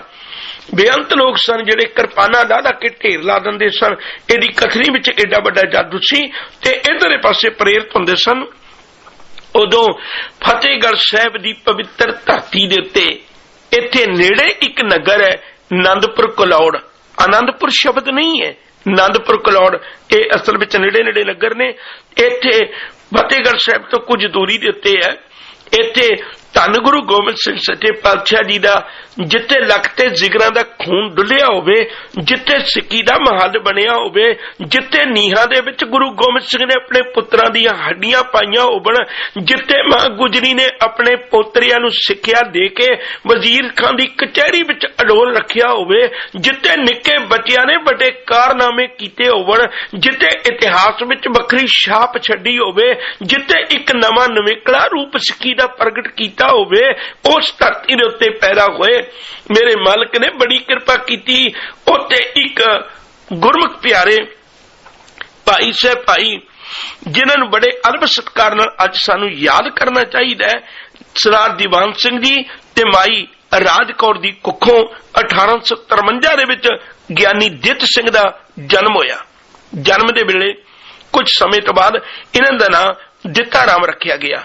ਰਵਿਦਾਸੀਆ ਸ਼੍ਰੇਣੀ ਨਾਲ ਸੰਬੰਧਿਤ ਸਨ, ਇਸ ਗੱਲ 'ਚ ਕੋਈ ਸ਼ੱਕ ਨਹੀਂ। ਘਰ 'ਚ ਭਾਵੇਂ ਪੜ੍ਹਾਈ ਦਾ ਕੋਈ ਚੰਗਾ ਪ੍ਰਬੰਧ ਨਹੀਂ ਸੀ, ਗਰੀਬੀ ਨੇ ਵੀ ਉਸ ਚਾਰੇ ਪਾਸਿਆਂ ਤੋਂ ਪ੍ਰਭਾਵ ਪਾਇਆ ਹੋਇਆ ਸੀ, ਪਰ ਜੋ ਪਰਿਵਾਰਕ ਇੱਕ ਧਰਮ ਚੱਲੇ ਆ ਰਿਹਾ ਸੀ ਗੁਲਾਬ ਦਾਸੀਏ, ਤੇ ਉਹਨਾਂ ਦੇ ਕੋਲੋਂ ਵਿਦਿਆ ਲੈਣ ਵਾਸਤੇ ਭੇਜ ਦਿੱਤਾ ਗਿਆ। ਤੀਖਣ ਬੁੱਧੀ ਦੇ ਮਾਲਕ ਸਨ। ਬੜੀ ਛੋਟੀ ਉਮਰ ਦੇ ਵਿੱਚ ਹੀ ਇਹਨਾਂ ਨੇ ਉਰਦੂ, ਪੰਜਾਬੀ, ਪਿੰਗਲ ਜਿਹੜੀ ਕਵਿਤਾ ਲਿਖਣ ਦਾ ਢੰਗ ਹੁੰਦਾ, ਵਿਆਕਰਨ, वेदांत, नीति शास्त्र, ब्रिज भाषा इत्यादि ਵਿੱਚ ਚੰਗੀ ਮੁਹਾਰਤ ਹਾਸਲ ਕਰ ਲਈ ਤੇ ਕੇਵਲ ਗਿਆਨ ਹੀ ਨਹੀਂ ਰੱਖਿਆ, ਉਹਨੂੰ ਕਲਮ ਦੇ ਦੁਆਰਾ ਵਰਤਾਉਣਾ ਵੀ ਸ਼ੁਰੂ ਕਰ ਦਿੱਤਾ। ਚੰਗੀਆਂ ਕਵਿਤਾਵਾਂ ਲਿਖਣ ਲੱਗ ਪਏ। ਇੱਥੋਂ ਤੱਕ ਸੁਵੇਗ ਸਿੰਘ ਜਿਹੜੇ ਚਰਖੜੀਆਂ ਤੇ ਚੜਾਏ ਸਨ, ਸਰਦਾਰ ਮਹਿਤਾਬ ਸਿੰਘ ਮੀਰਾ ਕੋਟੀਆ ਜਿਹੜਾ ਉਸ ਪਾਪੀ ਮੱਸੇ ਰੰਗੜ ਦਾ ਸਿਰ ਵੱਢ ਕੇ ਲੈ ਕੇ ਗਿਆ ਸੀ, ਸਰਦਾਰ ਤਾਰੂ ਸਿੰਘ ਭਾਈ ਤਾਰੂ ਸਿੰਘ ਜਿਨ੍ਹਾਂ ਨੇ ਖੋਪਰੀ ਲਵਾ ਕੇ ਸਿੱਖੀ ਨੂੰ ਇੱਕ ਨਵੀਂ ਸੁਰਜੀਤਤਾ ਦਿੱਤੀ ਸੀ, ਜਾਂ ਇਹਦੇ ਨਾਲ ਹੀ ਭਾਈ ਤਾਰਾ ਸਿੰਘ ਵਾਂ 1726 ਦੇ ਵਿੱਚ ਸ਼ਹੀਦ ਹੋਣ ਵਾਲੇ, ਤੇ ਉਹ ਗੁਰਮੁਖ ਪਿਆਰੇ ਸਰਦਾਰ ਬੋਤਾ ਸਿੰਘ ਜਿਹੜੇ ਸਰਦਾਰ ਗਰਜਾ ਸਿੰਘ ਦੇ ਨਾਲ ਸਿੱਖੀ ਰਾਜ ਦੀਆਂ ਗੱਲਾਂ, ਸਿੱਖੀ ਰਾਜ ਦੀ ਸੰਕਲਪ, ਉਹ ਸੜਕ ਦੇ ਕਿਨਾਰੇ ਸੋਟਿਆਂ ਨਾਲ ਹੀ ਸਿੱਖੀ ਰਾਜ ਦੇ ਬੋਲਬਾਲਾ ਪੈਦਾ ਕਰਨ ਵਾਲੇ ਇਤਿਹਾਸਕ ਸੂਰਮਿਆਂ ਦੇ ਇਹ ਗਿਆਨੀ ਦਿੱਤ ਸਿੰਘ ਹੋਰਾਂ ਨੇ ਆਪਣੀ ਕਲਮ ਦੇ ਨਾਲ ਉਹਨਾਂ ਦੇ ਪ੍ਰਸੰਗ ਵੀ ਲਿਖੇ ਸਨ। ਯਾਦ ਰੱਖਣਾ, ਇਹਨਾਂ ਦੀਆਂ ਭਾਵੇਂ ਲਿਖਤਾਂ ਤਾਂ ਬੜੀਆਂ ਨੇ ਪਰ ਗਰੀਬੀ ਘਰਾਣੇ ਵਿੱਚ ਹੋਣ ਕਰਕੇ ਬਹੁਤੀਆਂ ਪ੍ਰਗਟ ਨਹੀਂ ਹੋ ਸਕੀਆਂ। ਗੁਰੂ ਨਾਨਕ ਸਾਹਿਬ ਜੀ, ਧੰਨ ਗੁਰੂ ਅਮਰਦਾਸ ਜੀ, ਧੰਨ ਗੁਰੂ ਅਰਜਨ ਸਾਹਿਬ ਸੱਚੇ ਪਾਤਸ਼ਾਹ, ਗੁਰੂ ਹਰਿਰਾਏ ਸਾਹਿਬ ਜੀ ਤੇ ਗੁਰੂ ਹਰਕ੍ਰਿਸ਼ਨ ਸਾਹਿਬ ਜੀ, ਗੁਰੂ ਗੋਬਿੰਦ ਸਿੰਘ ਜੀ ਦੇ ਬਾਰੇ ਵਿੱਚ ਵੀ ਇਹਨਾਂ ਨੇ ਉਹਨਾਂ ਦੀਆਂ ਕੁਝ ਜੀਵਨੀਆਂ ਲਿਖੀਆਂ ਸਨ। ਇੱਥੇ ਹੀ ਬਸ ਨਹੀਂ, ਜ਼ਿਆਦਾ ਇਹਨਾਂ ਦੀ ਜਿਹੜੀਆਂ ਲਿਖਤਾਂ ਨੇ ਉਹ ਇਸ ਕਦੋਂ ਪ੍ਰਸਿੱਧ ਹੋਈਆਂ ਸਨ, ਇਹਨਾਂ ਨੇ ਬਹੁਤ ਉਸ ਵੇਲੇ ਕਰਮ ਕਾਂਡ ਨੂੰ ਲੀਰੋ ਲੀਰ ਕੀਤਾ ਸੀ, ਭਰਮ ਨੂੰ ਤੋੜ ਕੇ ਰੱਖ ਦਿੱਤਾ ਸੀ, ਭਰਮ ਦੇ ਗੜ੍ਹ ਨੂੰ, ਤੇ ਬਿਲਕੁਲ ਸਪਸ਼ਟ ਕਰ ਦਿੱਤਾ ਸੀ ਵੀ ਇੱਥੇ ਸੱਚ ਕੀ ਹੈ। ਔਰ ਉਹਨਾਂ ਸਮਿਆਂ ਦੇ ਵਿੱਚ ਇਹਨਾਂ ਨੇ ਕੁਝ ਲਿਖਤਾਂ ਲਿਖੀਆਂ ਸਨ ਜਿਹੜੀਆਂ ਅੱਜ ਪੂਰਨ ਤੌਰ ਤੇ ਸਾਨੂੰ ਮਿਲ ਵੀ ਨਹੀਂ ਰਹੀਆਂ, ਬਦਕਿਸਮਤੀ ਹੈ। ਦੰਭ ਵਿਦਾਰਨ, ਦੁਰਗਾ ਪ੍ਰਬੋਧ, ਪੰਥ ਪ੍ਰਬੋਧ, ਰਾਜ ਪ੍ਰਬੋਧ, ਮੇਰਾ ਤੇ ਸਾਧੂ ਦਇਆਨੰਦ ਦਾ ਸੰਵਾਦ, ਨਕਲੀ ਸਿੱਖ ਪ੍ਰਬੋਧ, ਪੰਥ ਸੁਧਾਰ ਬਿਨੇ ਪੱਤਰ ਇਤਿਹਾਸਕ ਇਹਨਾਂ ਦੀਆਂ ਬਾ ਕਮਾਲ ਲਿਖਤਾਂ ਨੇ ਜਿਹੜੀਆਂ ਆਕਾਰ ਵਿੱਚ ਭਾਵੇਂ ਛੋਟੀਆਂ ਨੇ ਪਰ ਵਿਚਾਰ ਵਿੱਚ ਬਹੁਤ ਮਹਾਨ ਨੇ। ਵਿਚਾਰ ਇਹਨਾਂ ਵਿੱਚ ਬੜੇ ਕਮਾਲ ਦੇ ਨੇ। ਖੈਰ, ਸਵਾਮੀ ਦਇਆਨੰਦ ਨੇ ਆ ਕੇ ਪੰਜਾਬ ਦੀ ਧਰਤੀ ਉੱਤੇ ਤਰਥੱਲੀ ਮਚਾਈ ਤਾਂ ਇਸ ਗਿਆਨੀ ਦਿੱਤ ਸਿੰਘ ਨੇ ਉਸ ਜਦੋਂ ਉਹਨੇ ਖੁੱਲ੍ਹਾ ਐਲਾਨ ਕਰ ਦਿੱਤਾ ਸੀ ਭਈ ਹੈ ਕੋਈ ਸਿੱਖੀ ਦੇ ਅੰਦਰ ਸੂਰਮਾ ਜਿਹੜਾ ਮੇਰੇ ਨਾਲ ਵਿਚਾਰਧਾਰਾ ਦੀ ਗੱਲ ਕਰੇ, ਤਾਂ ਉਦੋਂ ਗਿਆਨੀ ਦਿੱਤ ਸਿੰਘ ਨੇ, ਯਾਦ ਰੱਖੋ ਜੇ ਮੈਂ ਬੇਨਤੀ ਕਰਾਂ, ਉਹਦੇ ਚੈਲੰਜ ਨੂੰ ਕਬੂਲ ਕੀਤਾ। 3 ਵਾਰੀ ਚਰਚਾ ਹੋਈ। ਪਹਿਲੀ ਵਾਰੀ ਚਰਚਾ ਹੋਈ, ਸਵਾਮੀ ਦਇਆਨੰਦ ਹਾਰ ਵੀ ਗਿਆ ਤੇ ਕਲਪ ਵੀ ਗਿਆ। दूजी बारी फिर चर्चा हुई ते फिर दुबारे स्वामी दयानंद दे अपने गल्लां दा जवाब ना आया। ज्ञानी जित सिंह भी बड़े महान सन ते धन गुरु ग्रंथ साहिब महाराज जी की बड़ी बख्शिश के पात्र सन। इन्होंने हर गलों उस स्वामी दयानंद की आवाज नूं बंद कर दिता ते तीजी बारी जदों चर्चा हुई ते आखिरकार स्वामी दयानंद उठ के खलो गया, हाथ जोड़े कह लगे, ज्ञानी जित सिंघा मैं बड़े बड़े भुलेखे विच सां, मैं बड़ियां गल्लां कीतियां सन पर मैनूं अज पता लग्या मेरी भुल है, मैं बहुत बड़ी भुल करदा रहा। जिहड़ा इतना महान सतगुरु होवे जिहदे कोल तेरे वर्गे उगे प्रचारक होवन, तेरे वर्गे हिरदे दी प्रेरणा दे नाल, तेरे वर्गे चंगे ध्यानतदारी नाल प्रचार करन वाले होवन, एक गल यकीन करके जानी 100 दयानंद पैदा हो जाए कदे सिक्खी दी कोई जड़ नहीं पुट सकेगा जिन्ना चिर ज्ञानी जित सिंह वर्गियां दे कोल सोच दा चिराग जगदा है ते सच्ची दी गल दी चिराग जगदा है, सच्ची विचारधारा दी रोमी ने उन्ना चिर तक इनू कोई बर्बाद नहीं कर सकदा। स्वामी दयानंद जिहड़ा कहंदा सी कदे मैं सिक्की दे बूटे नू खत्म कर दियांगा, वक्त दे लिखारी लिखण लग पे सन। कुछ समय तो बाद दुनिया दे अंदर पगड़ी चीज नहीं दिसेगी, दस्तार नहीं दिसेगी। याद रखो जे ज्ञानी जित सिंह वर्गियां ने हड़ी जांदी उस विचारधारा दे विचों पंजाब दी जनता नू रोक ही नहीं लिया बल्कि मुड़ के सिक्की दे बेड़े विच वापस परता लिया सी।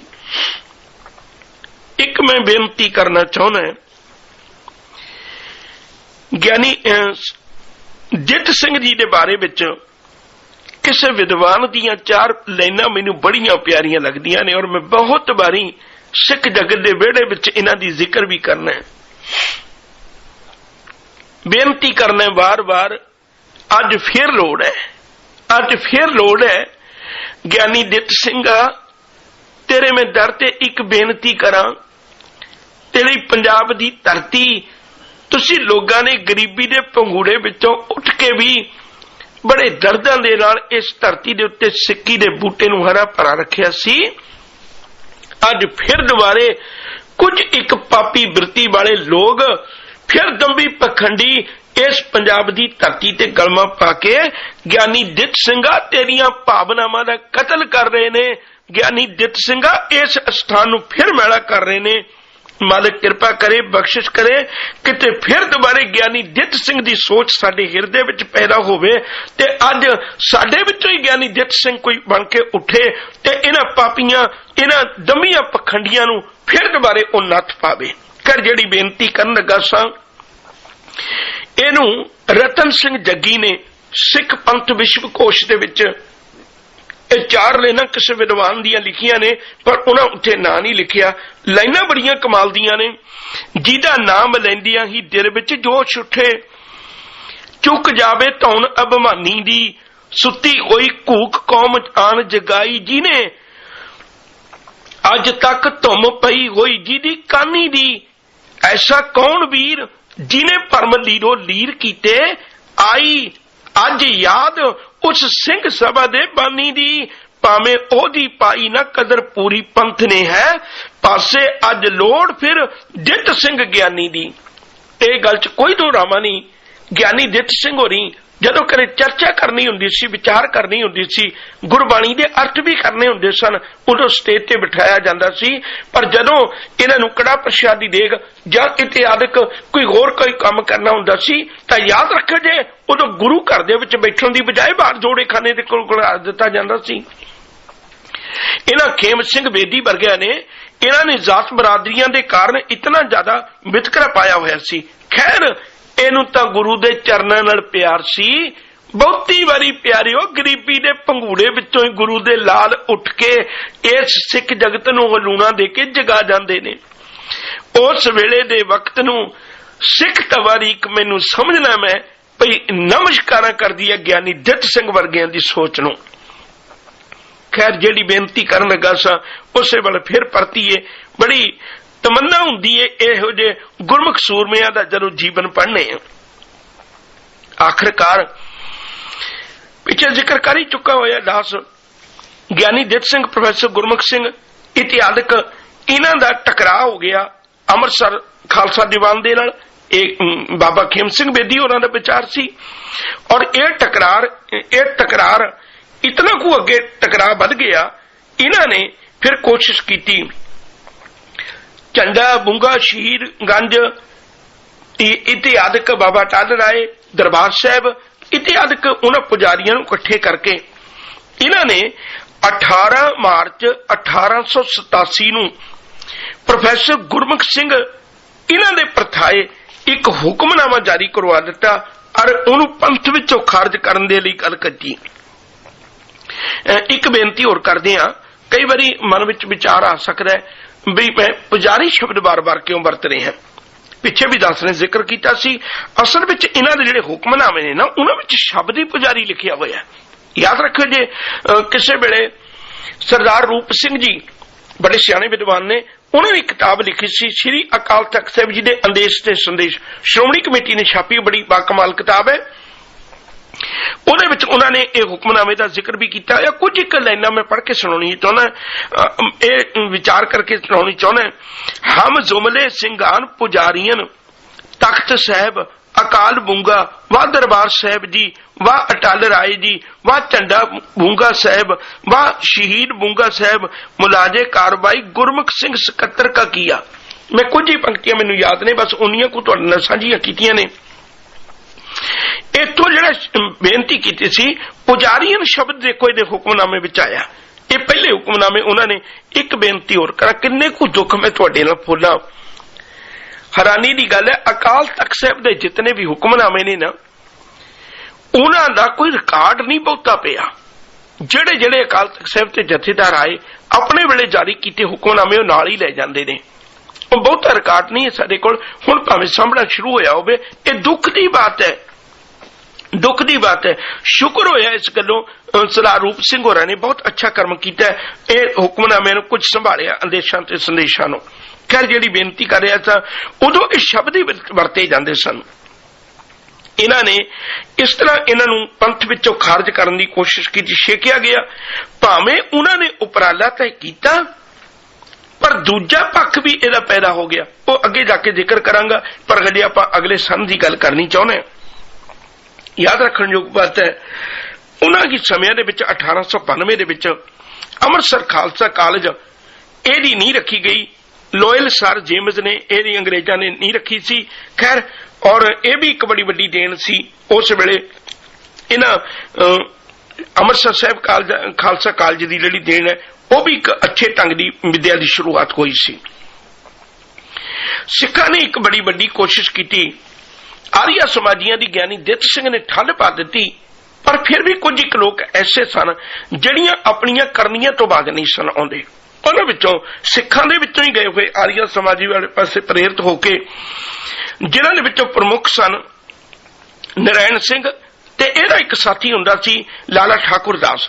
इन्हां ने 1899 दे विच एक किताब लिखी सी कि सिख ने जिहड़े वो असल विच हिंदू ही ने, सिख हिंदू है।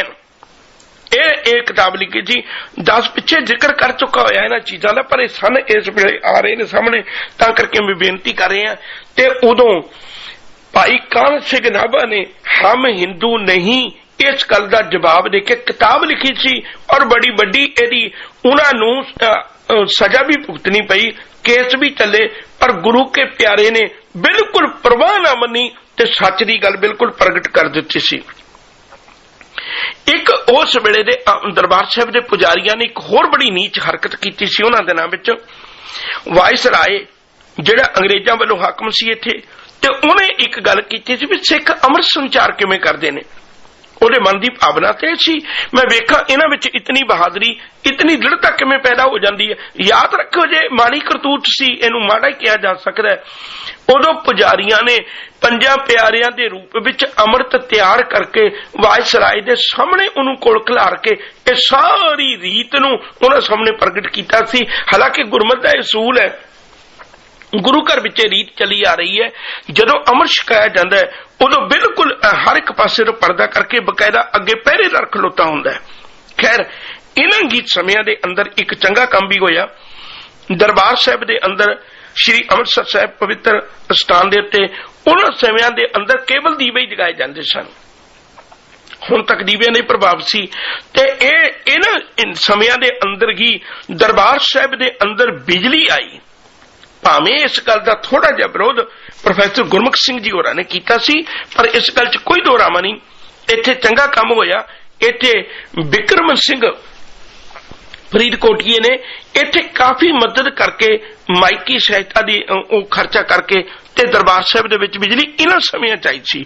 ਖੈਰ ਜਿਹੜੀ ਬੇਨਤੀ ਕਰਨ ਲੱਗਾ ਸਾਂ, ਆਖਿਰਕਾਰ ਜਦੋਂ ਗਿਆਨੀ ਗੁਰਮੁਖ ਸਿੰਘ ਹੋਰਾਂ ਦਾ, ਪ੍ਰੋਫੈਸਰ ਗੁਰਮੁਖ ਸਿੰਘ ਹੋਰਾਂ ਦਾ ਇਸ ਤਰ੍ਹਾਂ ਅੰਮ੍ਰਿਤਸਰ ਧੜਾ ਜਿਹੜਾ ਸੀ ਉਹ ਬਰਾਬਰ ਪੂਰੇ ਟਕਰਾਅ ਵਿੱਚ ਖਲੋ ਗਿਆ ਤੇ ਇਹਨਾਂ ਦੇ ਸਿੱਖੀ ਦੇ ਕੀਤੇ ਕੋਈ ਕਰਮਾਂ ਨੂੰ ਸਿੱਖਾਂ ਦੇ ਉੱਤੇ ਪਰਉਪਕਾਰ ਸਮਝਣ ਦੀ ਬਜਾਏ ਸਗੋਂ ਇੱਕ ਦਾਗ ਬਣਾ ਕੇ ਪੇਸ਼ ਕਰਨ ਲੱਗ ਪਏ। ਤਾਂ ਦੂਜੇ ਪਾਸੇ ਇਹ ਖਾਲਸਾ ਦਰਬਾਰ ਲਾਹੌਰ ਵੱਲੋਂ ਵੀ ਇੱਕ ਕੋਸ਼ਿਸ਼ ਕੀਤੀ ਗਈ। ਉਦੋਂ ਗਿਆਨੀ ਦਿੱਤ ਸਿੰਘ ਤੇ ਪ੍ਰੋਫੈਸਰ ਗੁਰਮੁਖ ਸਿੰਘ ਹੋਰਾਂ ਦੇ ਹੱਕ ਵਿੱਚ ਖਲੋ ਗਏ। 19 ਸਿੰਘ ਸਭਾਵਾਂ ਨੇ ਇਕੱਠੀਆਂ ਹੋ ਕੇ ਇਹਦੇ ਹਮਾਇਤ ਵਿੱਚ ਮਤਾ ਪਾਸ ਕੀਤਾ ਔਰ ਇਹ ਗੱਲ ਪ੍ਰਗਟ ਕੀਤੀ ਕਿ ਸਾਨੂੰ ਇਹੋ ਜਿਹੇ ਹੁਕਮਨਾਮਿਆਂ ਦੀ ਪਰਵਾਹ ਕਰੇ ਤੋਂ ਬਿਨਾਂ ਬਿਲਕੁਲ ਆਪਣੇ ਗੁਰੂ ਨੂੰ ਓਟ ਆਸਰਾ ਲੈ ਕੇ ਤੇ ਸਾਨੂੰ ਇਹਦੇ ਉੱਤੇ ਪਹਿਰਾ ਦੇਣਾ ਚਾਹੀਦਾ ਹੈ। ਸਾਨੂੰ ਇਸ ਗੱਲ ਦੇ ਵਿੱਚ ਦੁਬਿਧਾ ਵਿੱਚ ਨਹੀਂ ਪੈਣਾ ਚਾਹੀਦਾ। ਔਰ ਉਹਨਾਂ ਨੇ ਬਕਾਇਦਾ ਬੜਾ ਲੰਮਾ ਸਮਾਂ ਇਸ ਗੱਲ ਦੀ ਸੇਵਾ ਕੀਤੀ। ਜਦੋਂ ਉਹ ਹਥਿਆਰਾਂ ਦੀ ਜੰਗ, ਵਿਚਾਰਾਂ ਦੀ ਜੰਗ ਸਾਰੀ ਹਾਰ ਗਏ ਤੇ ਉਹਨਾਂ ਨੇ ਇੱਕ ਹੋਰ ਉਪਰਾਲਾ ਕੀਤਾ। ਇਹ ਕਰਦੇ ਨਹੀਂ ਸਨ ਬਾਬਾ ਖੇਮ ਸਿੰਘ ਬੇਦੀ, ਮਾਫ ਕਰਨਾ ਮੈਨੂੰ, ਗੁਰੂ ਦੀ ਅੰਸ਼ ਬੰਸ ਨੇ, ਪਰ ਜਿਹੜੇ ਕਰਮ ਨੇ ਆਖਿਰਕਾਰ ਤੇ ਗੁਰਸਿੱਖੀ ਦੇ ਅੰਦਰ ਜਿਹੜਾ ਨਵੇੜਾ ਨਾ ਉਹ ਕਰਮਾਂ ਦਾ ਹੈ। ਕਰਮਾਂ ਕਰਕੇ ਹੀ ਕੋਈ ਪਵਿੱਤਰ ਹੋ ਸਕਦਾ। ਖੈਰ ਫਰੀਦਕੋਟ ਦੇ ਇੱਕ ਨੌਕਰ ਉਦੈ ਸਿੰਘ ਦੇ ਰਾਹੀਂ ਇਹਨਾਂ ਨੇ ਕੋਸ਼ਿਸ਼ ਕੀਤੀ ਗਿਆਨੀ ਦਿੱਤ ਸਿੰਘ ਜੀ ਦੇ ਹੋਰਾਂ ਦੇ ਉੱਤੇ ਇਹਨਾਂ ਗਿਆਨੀ ਦਿੱਤ ਸਿੰਘ ਹੋਰਾਂ ਨੇ ਇੱਕ ਲਿਖਤ ਲਿਖੀ ਸੀ ਉਸ ਵੇਲੇ ਬੜੀ ਟਕਰਾ ਕੇ ਤੇ ਇਹਨਾਂ ਦੇ ਗੱਲਾਂ ਦਾ ਜਵਾਬ ਦਿੱਤਾ ਸੀ। ਇਹਦੇ ਕਾਰਨ ਕਰਕੇ ਉਹਨਾਂ ਨੇ ਉਦੈ ਸਿੰਘ ਦੇ ਰਾਹੀਂ ਸਰਕਾਰੀ ਦਰਬਾਰੇ ਇੱਕ ਕੇਸ ਕਰਵਾ ਦਿੱਤਾ ਜਿਹਦਾ ਖਰਚਾ ਖੇਮ ਸਿੰਘ ਬੇਦੀ ਤੇ ਫਰੀਦਕੋਟ ਦੇ ਰਾਜਾ ਉਹਨਾਂ ਨੇ ਕੀਤਾ ਸੀ। ਹੈਰਾਨੀ ਦੀ ਗੱਲ ਹੈ ਇਹ ਪੈਸਾ ਇਧਰਲੇ ਪਾਸੇ ਲਾਉਣ ਦੀ ਬਜਾਏ, ਪ੍ਰਚਾਰ ਦੇ ਵਿੱਚ ਲਾਉਣ ਦੀ ਬਜਾਏ ਦੇਖੋ ਆਪਣਿਆਂ ਦੀ ਕਿੰਨਾ ਟਕਰਾਅ ਪੈਦਾ ਹੋਇਆ। ਖੈਰ ਦੂਜੇ ਪਾਸੇ ਵੀ ਖਲੋ ਗਏ ਅਤਰ ਸਿੰਘ ਭਦੌੜ ਤੇ ਕਮਰ ਬਿਕਰਮ ਸਿੰਘ। ਇਹਨੇ ਫਿਰ ਕੋਸ਼ਿਸ਼ ਕੀਤੀ, ਇਹਨੇ ਗਿਆਨੀ ਦਿੱਤ ਸਿੰਘ ਹੋਰਾਂ ਦੇ ਮੁਕਾਬਲੇ ਵਿੱਚ ਖਲੋ ਕੇ ਤੇ ਉਹ ਸਾਰਾ ਡਿਫੈਂਸ ਦਾ ਖਰਚਾ ਇਹਨਾਂ ਨੇ ਭਰਿਆ।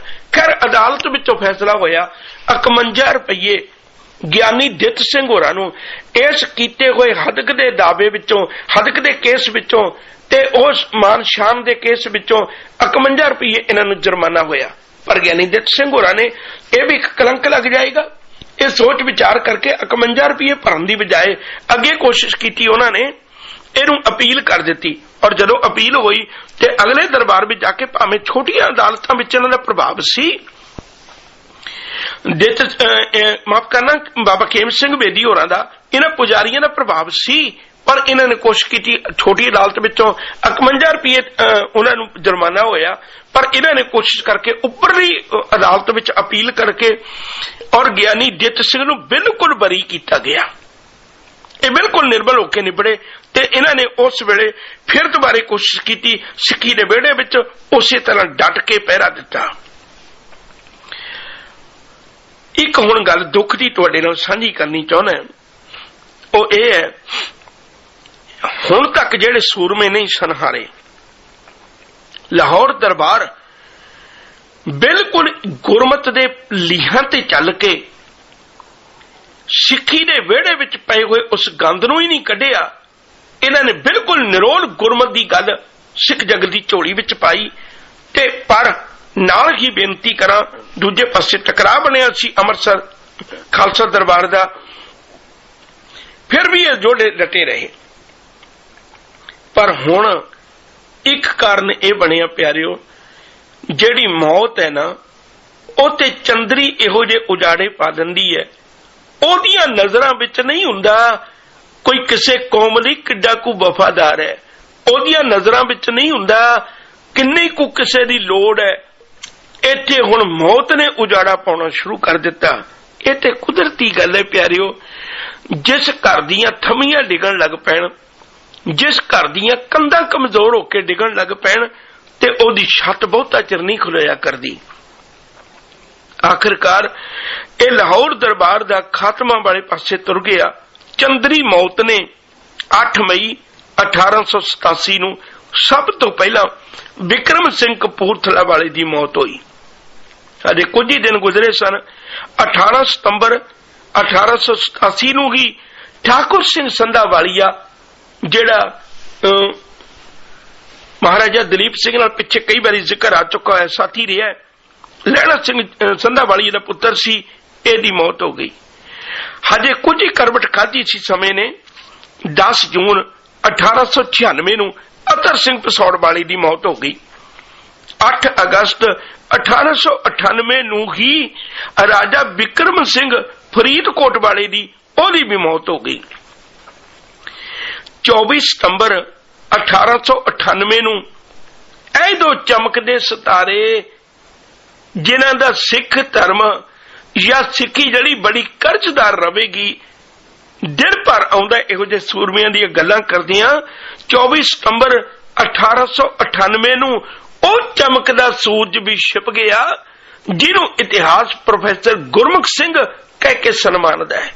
बिल्कुल परवाह नहीं मनी सूरमे ने गुरु की सिक्की की विचारधारा उत्ते पूरा पहरा दिता अते सिख जगत दे उस चमकदे सितारियां विचों एक सितारा 6 सितंबर 1901 नूं ज्ञानी दित सिंह होरां दे रूप विच ओ भी इस सिख जगत दा चमकदा सितारा बुझ गया।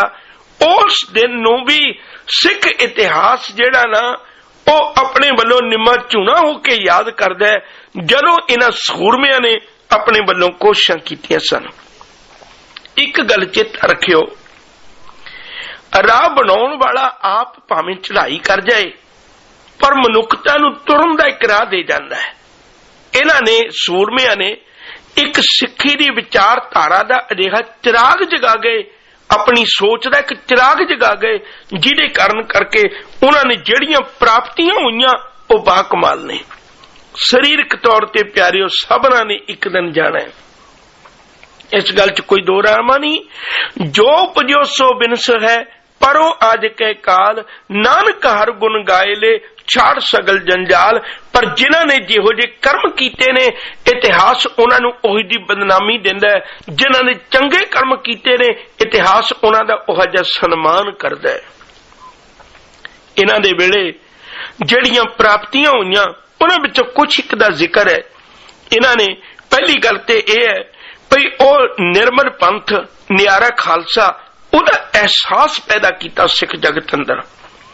जिहड़ी कर्मकांड दी मार, जिहड़ी मूर्ति पूजा दा प्रभाव जां जिहड़ा इतिहासक इस तरह दे माड़े कर्मां दा प्रभाव पिया सी ओह सारा इन्हां सूरमियां ने ला के रख दिता।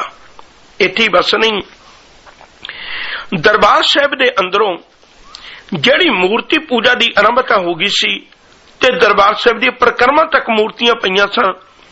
संत सिंह या उस वेले दे जिहड़े बाकी गुरमुख सन जिहड़े अकाल तख्त साहिब की सेवा भी निभा रहे सन, हैरानी की गल है उन्हां दे बूहियां अगे भी गणेश दीयां मूर्तियां लगियां होईयां सन। इतिहासक इन्हां ने इस सारी गल नूं कढ के सच्ची गुरमत रहत मर्यादा की गल प्रगट की, गुरु दीयां रोह रीतां दी प्रगटावा कीता। इत्थों तक इहदे विच बड़ा वड्डा सहायक होया सरदार अरूढ़ सिंह। इस गल च कोई दो रामा नहीं। सरदार अरूढ़ सिंह ने अपने जीवन में एक बड़ी अभुल गलती की है, उन्होंने कदे भुल नहीं सकता इतिहास। 1919 दे विच जनरल डायर नूं इन्हां सरोपा दे दिता सी। ये ज्यों उस वेले दी आपां तवारीख विचारांगे, ये गल्लां उदों करांगे, पर बाकी इहने बाकी समय लई बहुत ज्यादा मूर्ति पूजा दा दरबार साहिब विचों खात्मा करवाउण लई इहदा बड़ा वड्डा योगदान है।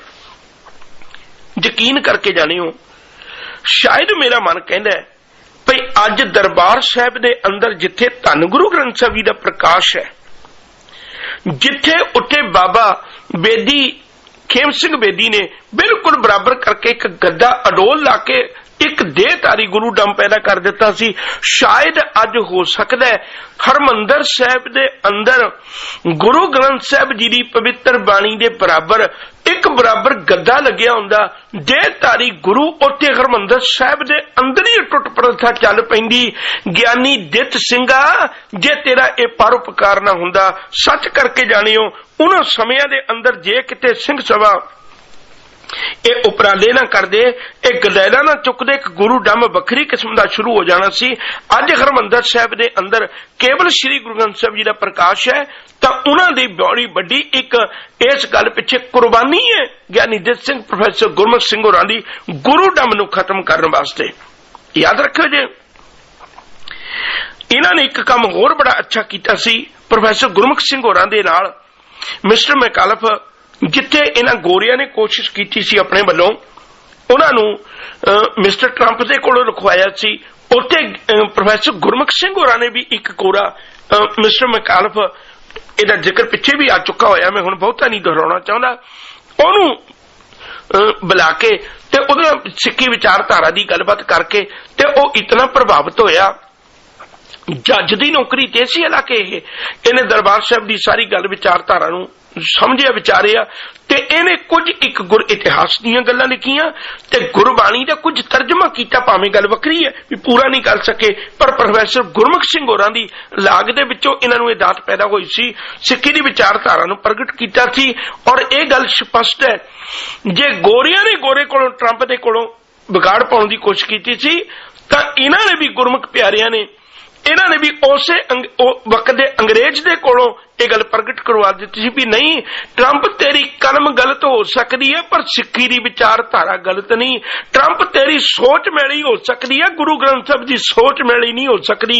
इन्हें फिर उस वेले इन्हां गल्लां दा जवाब दिता सी। ये गल वखरी है भी ये गल भावें बहुती प्रगट नहीं हो सकी, पर इस गल च कोई दोरामा नहीं भी उस वेले चंगे उपराले कीते सन। इह सीगी सिੱਖੀ दी लहर ने चंगे आगू, उस वेले दे नेक वर्कर, चंगे लेखक और प्रोफैसर, उस्ताद, पढ़िया लिखिया घराना वकील ते पंजाबी दा अखबारी नवीस पैदा कीते, जेड़े एक उस वेले अपनियां कलमां दे नाल सुच्चा मूंह करके इतिहास नूं जां गुरमत दीयां रोह रीतां नूं सुधारन दे विच लगे रहे। सरकारी जेड़े सियासी हक ने उन्हां दे प्रति सिख जगत नूं अगल जागरूक कीता तां इन्हां सिंह सभावां ने उस वेले इन्हां दी देन है जिहड़ा ये सारा सुधार होया सी। समाज सुधार दे विच विद्या दा बहुत प्रसार होया। सब तो वड्डी गल जिहड़ी दास कहनी चाहुंदा है, पिछे भी जिक्र आ चुका होया क्योंकि ये गल्लां नूं आपां कई बारी दोहराउणा पैंदा है। अंग्रेज रखारियां ने गल लिख दित्ती सी भी 25 सालां तक असीं इत्थे पंजाब दी धरती ते एक दस्तार दिसण वाली नहीं छड्डांगे। अगर किसी ने पग देखनी हो, दस्तार देखनी हो तो केवल फोटोआं विचों, केवल तस्वीरां विचों लभेगी, उस तो बिना कदे तस्वीर दस्तार नहीं लभेगी। जिहड़े लोग एक पासे ईसाई धर्म दा हल्ला, दूजे पासे निरंकारियां दा हल्ला, तीजे पासे नामधारियां दे हल्ले, इत्यादि के सारियां गल्लां स्वामी दयानंद वर्गियां दे हल्ले, ये सारियां गल्लां गोरियां दे हल्ले ते सारियां ने एक गल प्रगट कर दित्ती सी भी पंजाब दी धरती विचों असीं इस सरदारी का खात्मा कर देंगे। उदों याद रखने योग्य बात है करीब 11 लाख के नेड़े आबादी रह गई सी। जदों महाराजा रणजीत सिंह तो बाद विच 1 लाख आबादी बहुत ज्यादा घट गई सी, पर इन्हां ज्ञानी दित सिंह प्रोफैसर गुरमुख सिंह होरी ते इन्हां महान सूरमियां दी घालना ने आखिरकार एक वक्त आया रुड़ी जांदी पंजाब दी इस सिੱਖੀ विचारधारा नूं ठल पा के। और उदों जिहड़े लोग कह रहे सन भी असीं ये खात्म कर देंगे, उन्होंने बल्कि आबादी दे विच इन्हां सिखां दे विच वाधा होया। कुछ ही समय दे अंदर 18 लाख तो 18.5 लाख के नेड़े आबादी होगी। भाव इन्हां दी मेहनत ने 7.5 लाख के नेड़े सिंह सी जिहड़ा ਉਹ इस पासे पैदा किया, प्रगट किया। मैं कई बारी हैरान होना इस गलों, और मैं बेनती करना चाहना, देखो मैं हाथ जोड़ बेनती करना है, मेरी किसी ना कोई विरोधता नहीं। किन्नी गल प्रगट करते रहे भी फलाने ने इन्नियां नूं अमर छका के, लखां नूं अमर छका के गल प्रगट की, हालांकि ओहदा सबूत उन्हां कोल ही है। पर आ जिहड़ा सबूत सारे सिख जगत की तबारीक विच पिया, ज्ञानी दित सिंह वर्गे, प्रोफैसर गुरमुख सिंह वर्गे, इन्हां दी गल असीं अज तक बाहर नहीं प्रगट कर सके। इन्हां वल वेखीए, जदों पंजाब की धरती दे उत्ते सिੱਖੀ दी सोच दा दीवा बुझाउण लई चारे पासिਆਂ तो हनेरी झुल्ली होई सी, उदों इन्हां ने केवल सोच दे दीवे नूं अपने हत्थां दे नाल बुझाउण तो हनेरी तो ही नहीं बचाया, बल्कि इहो जे उजड़ी जाती सोच नूं फिर दोबारे प्रगट करके इस आबादी दे विच 7.5 लाख के करीब दोबारे इन्हां ने वाधा कर दिता सी। सिख जगत इस गल दा देनदार रहेगा। यह 1900 तक दा करीब इतिहास, इस तो अगे जिहड़ियां इह सिंह सभावां ने उन्हां दा पतन हो जांदा है, अगे अकाली लहरां उठदियां ने, अगे अजोका इतिहास 1900 तो लैके 2000 तक दा जिवें मालिक किरपा करेगा आने वाले समय दे विच मेरी कोशिश होएगी सिख जगत दी बेटा उस सिख जगत दे सामने अर्पण करके मैं सोचांगा जो कुछ गुरु करदा मैं खांदा पींदा रहा ते उदा निक्का एक किणका शायद मैं कर्ज दा उतार सकां। लंबे समय तो समुची सेवा निभाउंदे इतिहास दी मैं समझना बड़ी तैयारी करन दी कोशिश हुंदी सी, अनेका नाम अनेका तरीका अपने वालों ते बहुत कोशिश करके आउंदा सा, पर प्यारो एक मिट्टी दा पुतला ते उहदे च की ताकत है वो इहो जी सेवा निभा सके। महान सतगुरु दी सरबग सतगुरु दी सरबग गुरु किया संगतां दी हर गल संपूर्ण गुरु के सिखां दी एक अल्पग जीव की सेवा कर सकदा है। सरबग दी गल कदे अल्पग नहीं कर सकदा, पूरे दी गल अधूरा नहीं कर सकदा। बहुत गलतियां होईयां होणगियां, बड़ियां दा दिल भी दुखेगा विचों, पर मैं सारियां कोलों हथ जोड़ के खिमा मंगना है और वार वार इनू करोड़ां वारी कह लो भी इतनी वार वार कहना चाहुंदा है। आपां जागीए, सिक्खी दी विचारधारा तो जाणू होईए ते गुरु दियां कीतियां कुर्बानियां नूं कटे ना रोलीए, आप सिक्खी धारण करिए, अपने बच्चों नूं सिक्खी तो जाणू करवाइए, अपनी कौम नूं अपनी इस आउण वाली पनीरी नूं धर्म दे मुरझाए हुए फुल नहीं बल्कि एक चंगी बगीची बना के उन्हां दे हवाले करके जाइए। कल्ले पक्के घर, कल्ले बैंक बैलेंस, कल्ले कारो विहार ना अपने बच्चों नूं दे के जाइए। ओ गुरु क्या सिखा अपने बच्चों की झोली विच सिक्खी दी दात पा जाई, नहीं तेनू गुरु गोबिंद सिंह दे बच्चे, नहीं तेनू मां गुजरी, नहीं तेनू माता साहिब कौर, नहीं तेनू गुरु घर कदे बख्शेगा, नहीं तेनू कदे प्यार करेगा जे अपने बच्चों तक तो आने वाली पनीरी तक सिक्खी दा बूटा ना ला के गया। अपने बच्चों नूं सिक्खी तो जाणू करवाइए, अपने बच्चों नूं सिक्खी दे नाल जोड़िए, आप अमृत छकीए, आप गुरु वाले बनिए ते इस दा हुक्का लाइए, सिक्खी विचारधारा तो जाणू होइए, फिर दोबारे समुची सेवा निभाउंदिआं होईआं भुल्लां दी खिमा। अरदास करियो जे गुरु कृपा करे आउण वाले इतिहास दी विचारधारा तुहाडे नाल फिर साझी कर सकां। आदब सत्कार नाल आखो जी वाहिगुरू जी का खालसा वाहिगुरू जी की फतेह।